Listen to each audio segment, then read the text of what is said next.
She wasn't just the woman across the hall, she was a mystery I couldn't stop watching. And the night she leaned close, her voice low and daring, everything between us changed. I first noticed her in the most ordinary way, carrying a bag of groceries down the hall. The building was quiet that evening, the kind of stillness where every footstep seems louder than it should. I had just moved in, still unpacking boxes, when the sound of her keys jingled across the corridor. She was unlocking the door opposite mine. I glanced up, just enough to take her in without seeming obvious. She looked to be in her early 40s, poised, with that calm assurance of someone who knows herself well.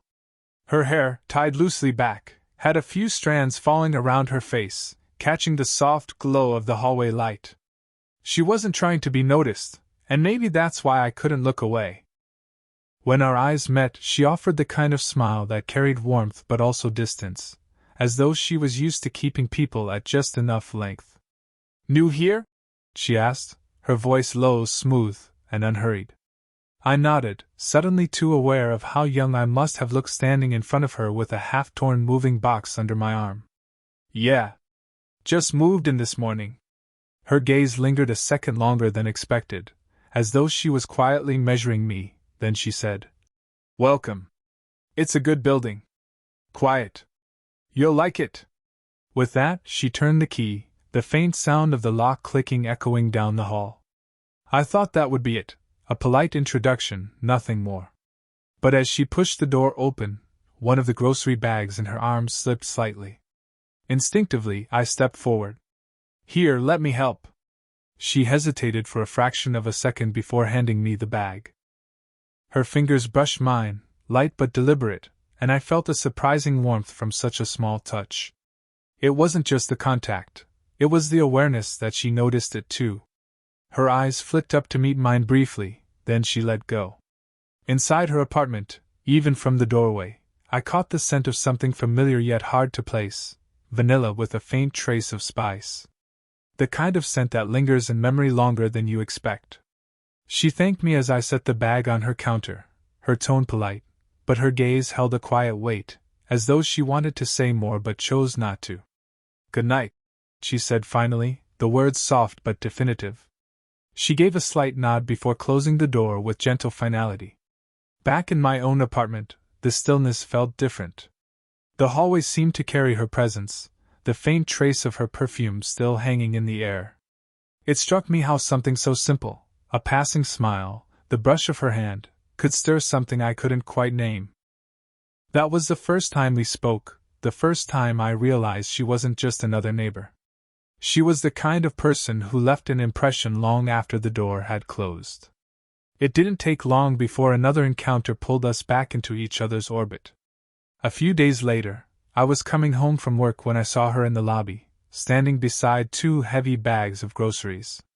She had that same calm expression as before, though I could tell by the way her shoulders shifted that the weight was more than she wanted to admit. "Need a hand?" I asked, slowing down beside her. She looked at me, lips pressed as though deciding whether to accept. Then, with the faintest sigh, she handed me one of the bags. "I usually manage on my own," she said, her tone not defensive but matter-of-fact. "Doesn't mean you always have to," I replied, trying to keep my voice light. Her eyes softened a little at that. Without another word, we stepped into the elevator together. The silence was thick but not uncomfortable. I could hear the soft rustle of the grocery bag in my hand, the faint hum of the old elevator cables, and the quiet rhythm of her breathing beside me. When we reached her floor, she led the way, and I followed her into the apartment across from mine. I hadn't been inside before, but stepping in, I noticed how warm it felt, books stacked neatly on shelves, soft light spilling across a patterned rug, and a faint trace of music drifting from a speaker tucked in the corner. It was lived-in yet elegant, just like her. "Kitchen's this way," she said, gesturing with a tilt of her head. I carried the bags in, setting them gently on the counter. She started unpacking immediately, moving with an easy rhythm, each motion deliberate and graceful. "You've got a lot of books," I remarked, my eyes skimming the shelves visible from where I stood. She gave a small laugh, though it carried something wistful. "Occupational hazard," I teach literature. Words have a way of filling a room even when you're alone.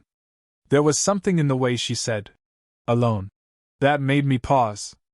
For a moment, her face softened, as if she had let slip more than she intended. She quickly busied herself with the groceries, but I could feel the shift in the air.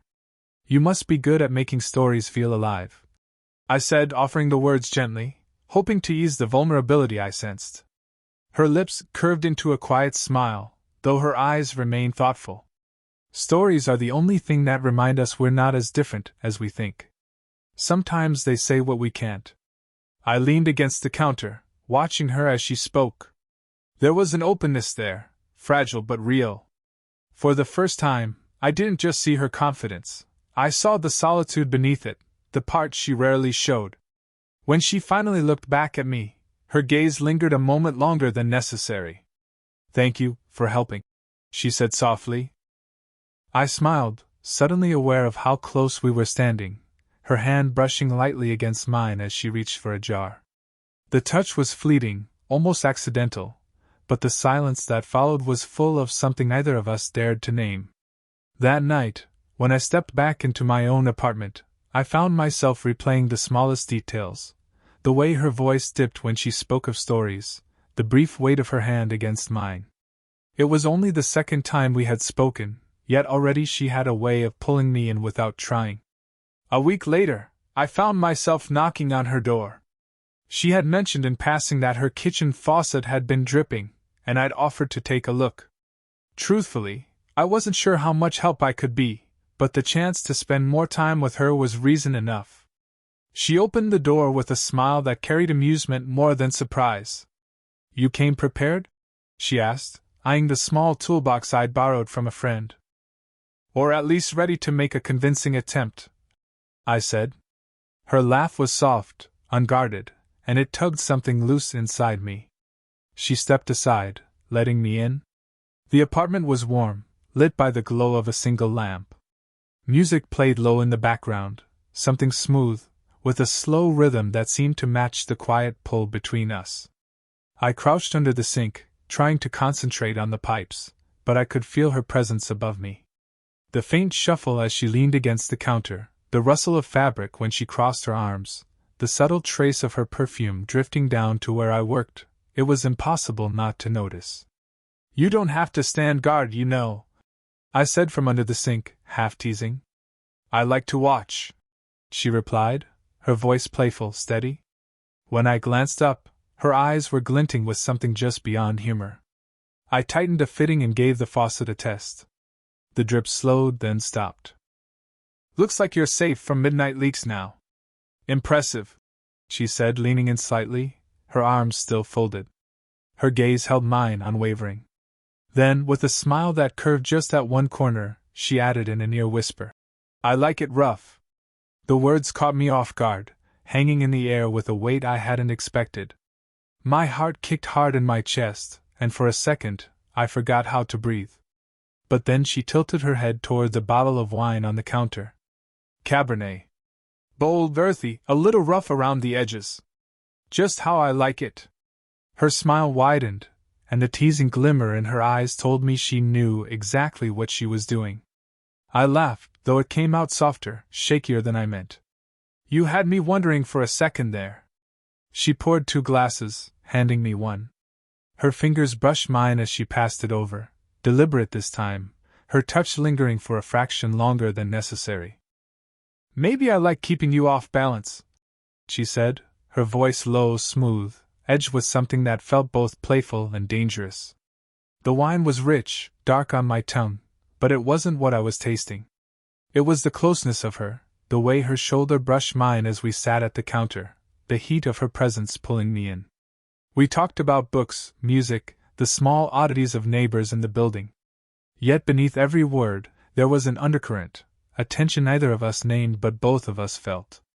Her earlier line lingered, not just in the humor of it, but in the way it revealed something bolder about her, a woman unafraid to blur the line between playful and provocative. By the time I left that evening, my mind was restless. I replayed her smile, her voice, the way she had leaned just a little too close when she said those words. It was more than a joke. It was a test. And I realized I wanted to know what else she was daring me to feel. It was late on a Thursday when I saw her again, though this time not at her door. I had gone downstairs to check the mailbox, and on my way back I noticed her sitting alone in the lobby. She was curled into the corner of one of the leather chairs, a book open but forgotten in her lap. Something about her posture struck me, shoulders slightly hunched, eyes far away. She looked smaller, quieter than usual, as if the steady confidence she always carried had slipped away for a moment. "You're up late," I said gently, not wanting to startle her. Her eyes lifted, and the flicker of recognition softened her expression. "Couldn't sleep," she admitted, closing the book without marking the page. "Sometimes the silence feels too loud." I hesitated before walking over and taking the chair across from her. The lobby was dim, lit only by the warm glow of a single lamp. Outside the glass doors, the night stretched on, quiet, endless. She studied me for a moment, as though deciding how much of herself to reveal. Then, almost unexpectedly, she began to speak. "I've spent most of my life being composed. Strong, dependable. The one who doesn't crack. But lately I've been wondering if maybe I've hidden too much behind that." Her words were steady, but her eyes wavered, glistening just slightly in the low light. I didn't rush to respond. Instead, I leaned forward, resting my arms on my knees. "Sometimes strength is just another way of saying you've been alone too long," I said quietly. She let out a slow breath, as if the truth of that had been sitting in her chest, heavy and unspoken. For a while, we didn't say anything. The silence wasn't empty this time, it carried weight, a shared understanding neither of us needed to name. Her gaze dropped to her hands, folded tightly in her lap. Then, almost reluctantly, she let them relax against the armrest. The small motion felt significant, like letting down a guard. "Do you ever wonder if people see you clearly?" she asked, her voice softer now. "Or if they only see the version you let them?" I nodded. "All the time." Her lips curved faintly at that, the shadow of a smile. And then, without seeming to think about it, she shifted slightly closer, her shoulder brushing the arm of my chair. It was a small movement, but it filled the space between us with quiet electricity. I wanted to reach for her hand, but I didn't. Instead, I let the closeness linger, giving her the choice to pull away. She didn't. The hum of the building's air system, the faint rustle of the pages in her book as the breeze from the lobby fan stirred them, it all faded beneath the steadiness of her presence. Finally, she whispered, "You make it feel easier to talk." I swallowed, the warmth of her words settling deep inside me. "That's all I want to do," I said softly. For the first time since I'd met her, she looked unguarded, no teasing smile, no playful edge. Just honesty. And in that moment, I realized the tension between us wasn't only attraction. It was trust, fragile but real, building quietly in the quiet hours of the night. The days after that late-night conversation felt different. Passing her in the hall, catching her eyes as we both unlocked our doors, even exchanging small smiles, it all carried a new weight. The boundary between neighbor and something more had shifted, though either of us had dared to name it. One evening, I came home to find her standing just outside her door, searching her bag with a faint frown. "Forgot my keys," she murmured, shaking her head at herself. I couldn't help but smile. "Want to wait inside mine until your spare arrives?"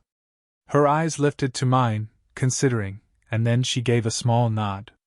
"If you're sure you don't mind." Inside, I offered her a seat at the counter while I made tea. She slipped out of her coat, draping it over the back of the chair.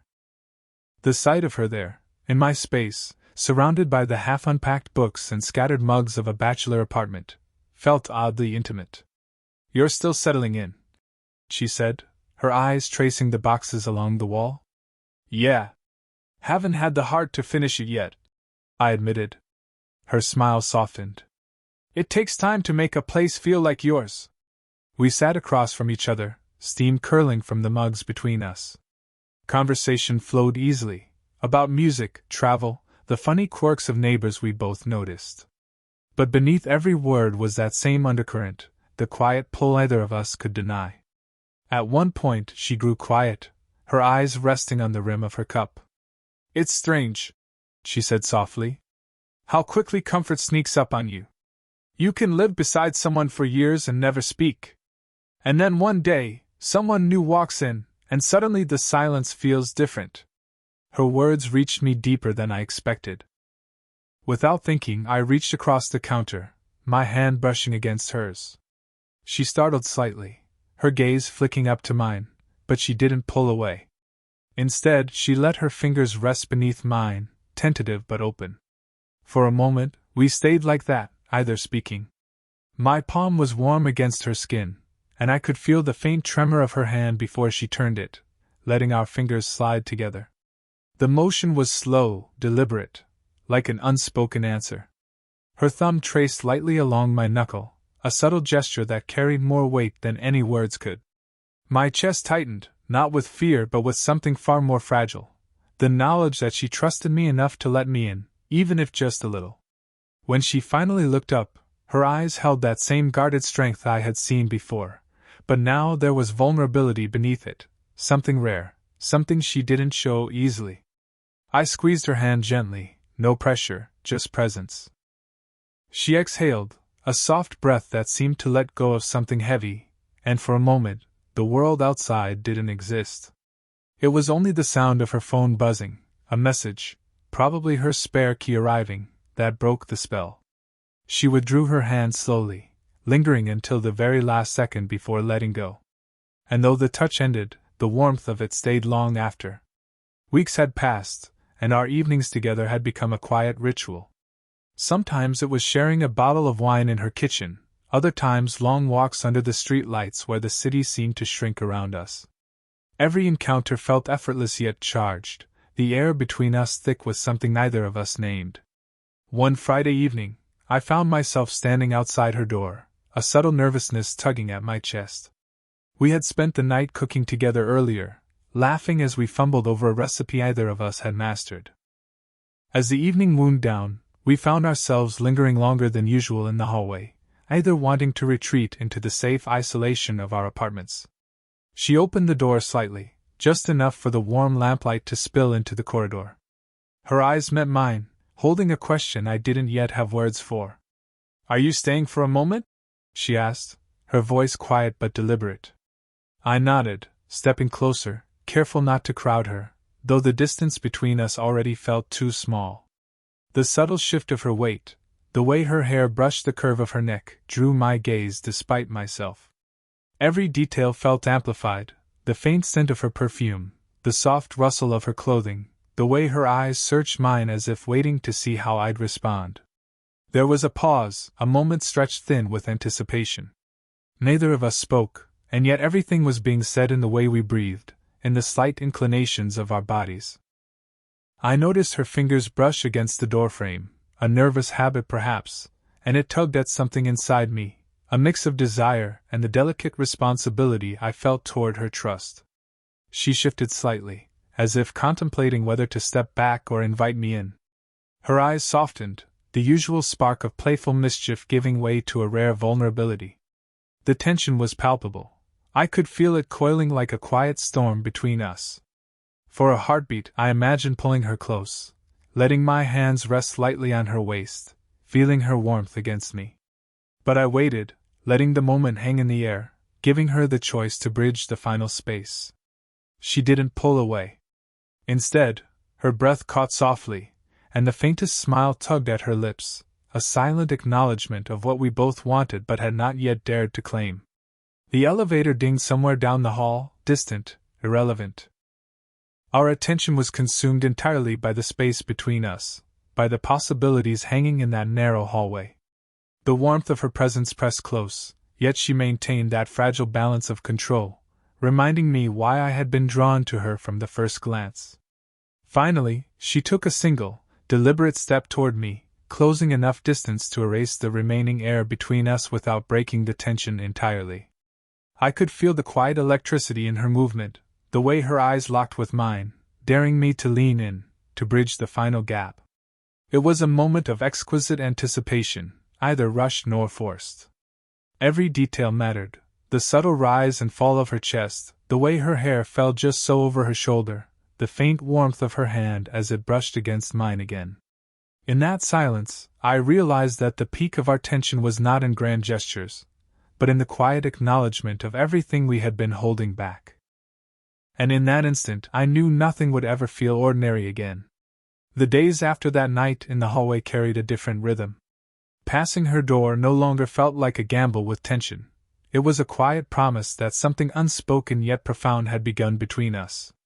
Every glance, every brush of hands, carried a weight that neither of us tried to diminish. One evening, she invited me over for tea, though it was clear it was more than just a casual gesture. The apartment was bathed in soft lamplight, the kind that makes shadows curl gently in the corners. She moved around the room with that effortless grace, setting the kettle on the stove, the faint clink of cups and spoons marking the quiet passage of time. We settled on the couch, sitting closer than we had before, knees nearly touching. The earlier hesitations had softened into something tangible but gentle. For a moment, we simply held space for one another, letting the calm settle around us. "I'm glad you stayed," she murmured, her voice quiet but firm. "Me too," I replied, my eyes meeting hers. There was no teasing now, no playful deflection, only the steady honesty that had been growing between us. Her hand drifted toward mine, tentative at first, and then rested fully against it. The contact was soft, but it carried all the weight of our shared moments: the late-night talks, the small touches in the hallway, the laughter and teasing over shared meals. I felt her warmth seep into me, steadying the nerves that had always flared when she was near. She hesitated, a flicker of doubt in her eyes, and I leaned closer, placing my hand gently over hers. "You don't have to be afraid," I whispered. "Not with me." Her shoulders relaxed, a small exhale escaping her lips, and then she did something neither of us had dared before. She leaned into me fully, resting her head lightly against my chest. Her hair brushed against my shoulder, soft and real, and I could feel the quiet steadiness of her heartbeat.